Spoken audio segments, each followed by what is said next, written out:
Thanks so much for joining me for story time today. I have a really fun story time for us. We're gonna read a story, I'm gonna sing a little song, and then I'm gonna tell you another story. Are you ready to get started? Yeah? All right, so let's sing our hello song. If you remember our hello song, it uses some American Sign Language. We use the sign for hello, and we use the sign for friend. That one's a little tricky.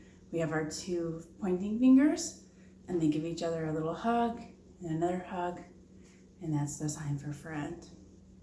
You ready to do our song? Yeah. All right, let's get started. Hello, friend. Hello, friend. Hello, friend. It's time to say hello. Yay, very nice. You ready to get started? Great. So today our first story is this classic tale, The Snowy Day by Ezra Jack Keats. I just love this book and all the fantastic illustrations. There we go. One winter morning, Peter woke up and looked out the window. Snow had fallen during the night. It covered everything as far as he could see. Oh, look at all that snow outside Peter's window. Yeah, so exciting. After breakfast, he put on his snowsuit and ran outside. The snow was piled up very high along the street to make a path for walking. Have you ever seen that after a snowy day, after the plow trucks come through? All the snow piles up like a great mountain on the side of the road. It's really cool. Crunch, crunch, crunch. His feet sank into the snow. He walked with his toes pointing out like this. You can see those little toes pointing out there. And he walked with his toes pointing in like this. Do you see the difference between toes pointing out and toes pointing in? It's really cool to make fun shapes in the snow. Then he dragged his feet slowly to make tracks. And he found something sticking out of the snow that made a new track. What do you think it is? What do you think Peter found that made a new track? Let's see. It was a stick. A stick that was just right for smacking a snow-covered tree. What happens when Peter smacks that snow-covered tree? Do you see? Do you see the snow coming up from the tree? And it's gonna start falling. Down fell the snow, plop, on Peter's head. And there he is walking away.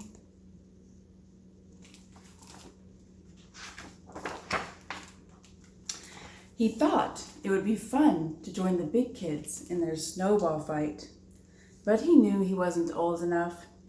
Not yet. Have you ever had that experience where you wanted to play with the big kids, but you realize you're just too little? If so, don't fret. You're getting bigger every day. So he made a smiling snowman. Oh, making snow people is one of my favorite things to do in the snow. And he made snow angels.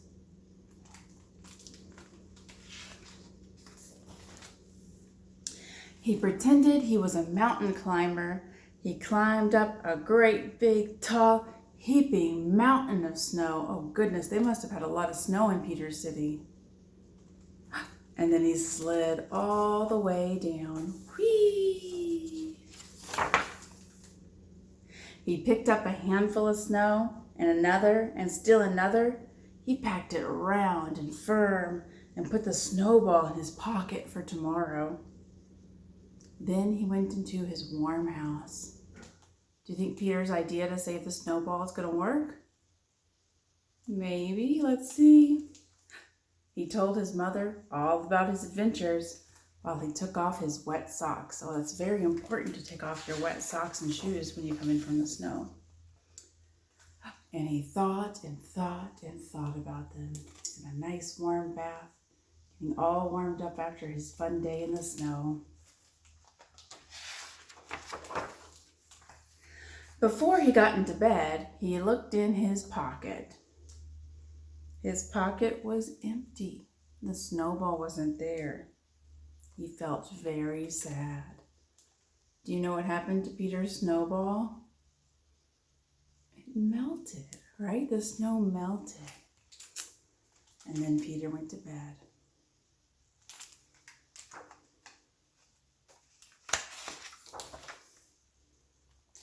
While he slept, he dreamt that the sun had melted all the snow away. But when he woke up, his dream was gone. The snow was still everywhere, and new snow was falling. I love how happy Peter looks in this picture. Oh, that beautiful snow. After breakfast, he called to his friend from across the hall, and they went out together in the deep, deep snow. Yeah, it's really fun to play in the snow, but it's even more fun when you can have your friend with you, right? Yeah. And that is the end of the snowy day. I love this book so much because it captures so many of the fun things you can do on a snowy day in the winter. And I also really love the illustrations in this book. They're very nice, right? Very unique.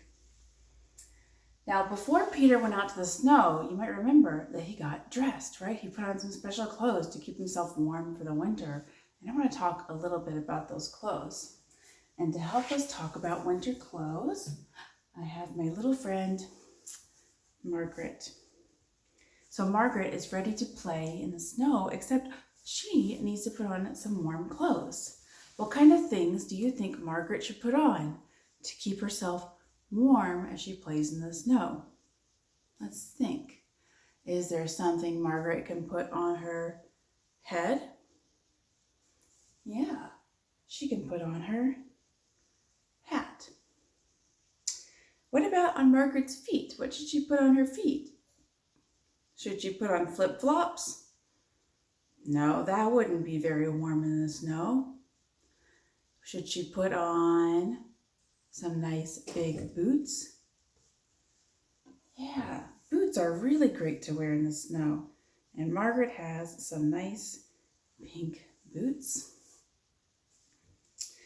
When Margaret goes out to the snow, she's going to need to put something on her body also, right? Right now she's just wearing a little shirt, but she needs something bigger. What should she put on? Right, a coat. It's really important to wear a nice coat when it's cold outside. So she's got her coat, but her hands are still exposed. What's she going to do? Her hands are going to freeze. But not if she has mittens. So she's got a hat and a jacket and boots and mittens, and she's missing one more thing, something she can wrap around her neck to keep her neck warm or bury her face into. Do you know what it is? It's a scarf. So now Margaret is all dressed and ready to play in the snow.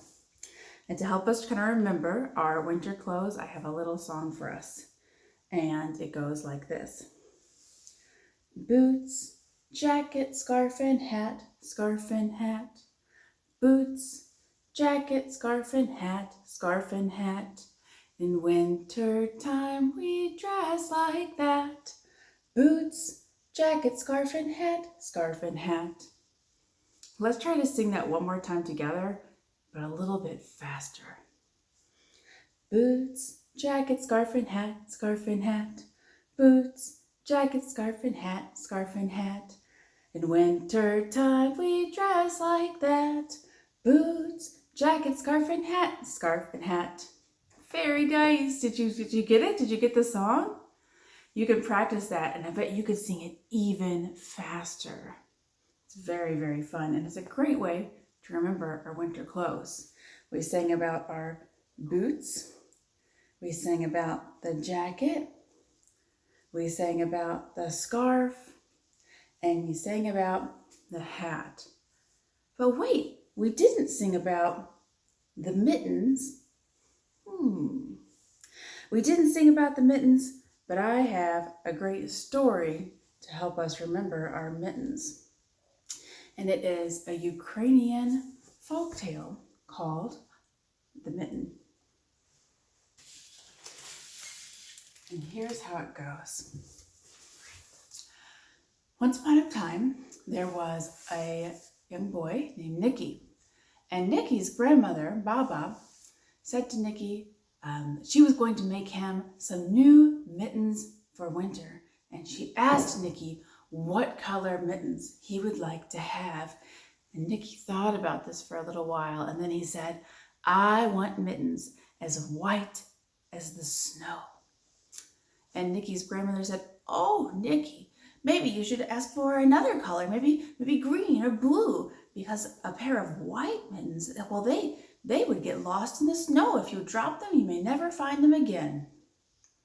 And Nicky thought about what his grandmother said, and then he thought, no, I really do. I want white mittens, as white as the snow.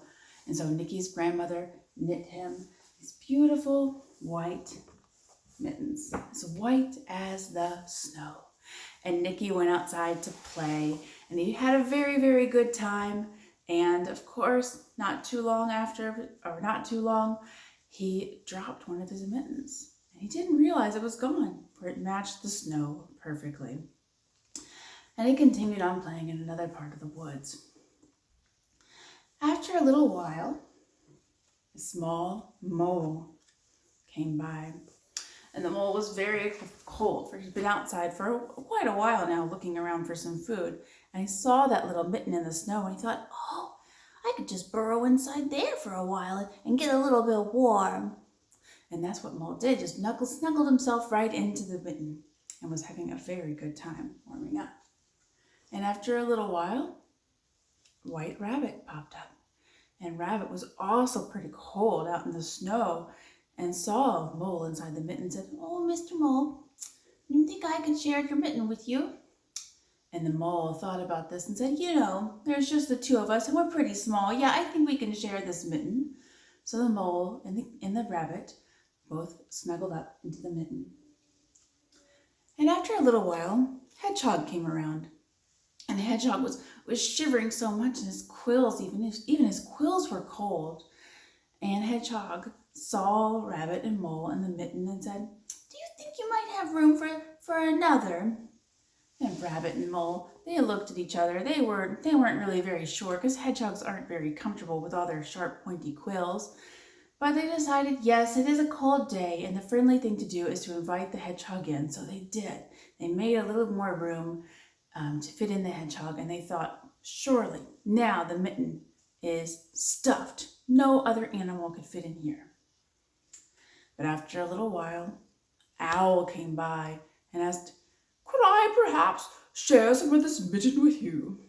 And the mole and the rabbit and the hedgehog, they looked at each other and they were very scared, because owls eat small animals like moles and rabbits. But they said, it is such a cold day, Owl. If you could promise not to eat us up, you can share our mitten. And Owl said, oh yes, I just need a place to warm my feathers. And so they let Owl in and made a little room for him. And they thought, surely now the mitten is at capacity. But after a little while, Badger came along and he started sniffing around and said, I want to share into this mitten as well. And I said, well, we're not really sure the mitten will stretch out that much, but if it does, you're welcome to join us, I suppose. And they all kind of scooted around and they squirmed and they wiggled, and little by little they made room for the badger. And they were all quite cozy indeed. And a little bit more time passed, and a young fox came by, and the fox said, maybe there's room in your nice warm mitten for me.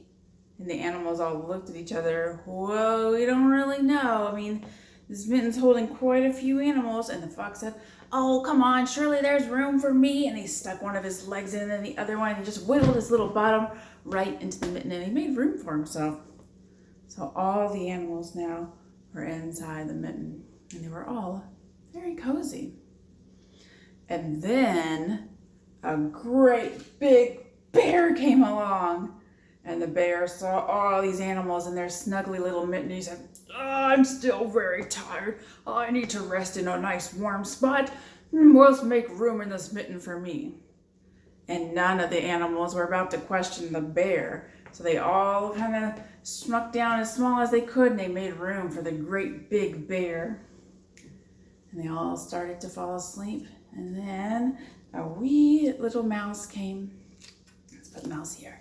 And Meow said, "Oh, I hope there's some room for me because I'm very small and I'm very cold." And the animals all looked at each other and they said, "Well, there's a lot of us in here, but this mitten just keeps seeming to stretch forever. And you're such a small little mouse. Of course you can join us." "Oh, thank you," said the little mouse. And he jumped right in and he started getting really comfortable, and he started to tickle by accident, right? He started to tickle Mr. Bear's whiskers.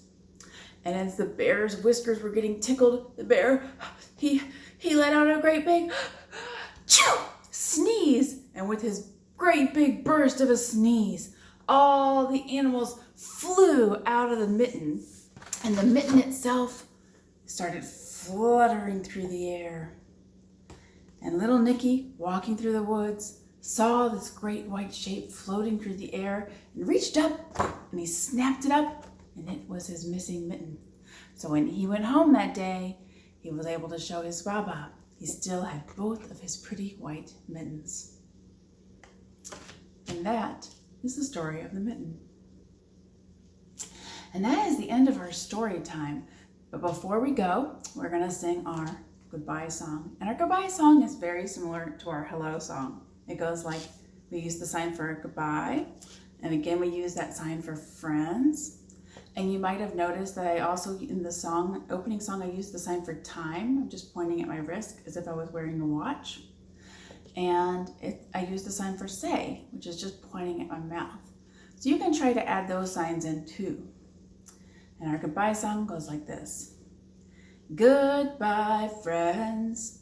Goodbye, friends. Goodbye, friends. It's time to say goodbye. Goodbye, everyone, and thank you so much for joining me.